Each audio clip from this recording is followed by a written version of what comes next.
এবারে দেখো আমি ঢেকে গেছি হাকোভার কালেকশনে। এটা কিন্তু রয়েছে ফুটবল স্টাইল, দেখে নিয়েছো একেবারে ঝলক কালারের। কি কি কালার আছে ফার্স্টেই দেখো, একটু সুন্দর রানী পিঙ্ক কালার আছে, ঠিক আছে। তারপর যে কালারটা আছে পার্পল, কালারগুলো বেশ মনে ধরছে তো, ধরার তো কথা।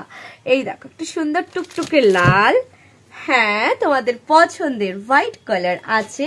আরে বাবা হোয়াইটের এত অর্ডার পাই। চলো next black, jet black colour. ব্ল্যাকটা মাঝে মাঝে ক্যামেরাতে একটু অন্যরকম ওঠে, সেজন্য জেড ব্ল্যাক বলে দিলাম। এই দেখো একটা সুন্দর কালার যেটা রয়েছে গোল্ডেন কালার। এটা একেবারে আনকমন আমার কাছে মনে হয়, আমি এক্সাক্ট কালারও বলতে পারছি না, এক্সাক্ট কালারটা দেখা যাচ্ছে ক্যামেরায়। চলো নেক্সট একটা সুন্দর ব্রাইট ইয়েলো। হ্যাঁ এতগুলো কালার দেখালাম, এই কালেকশন যদি তোমাদের ভালো লেগে থাকে তাহলে কি আমি একটু রিয়াক্ট কমেন্ট শেয়ার কি পাবো, পাওয়া কি উচিত? যদি উচিত তাহলে please react comment share and ফ্রেন্ডদের সাথে শেয়ার করতে একেবারে ভুলবে না।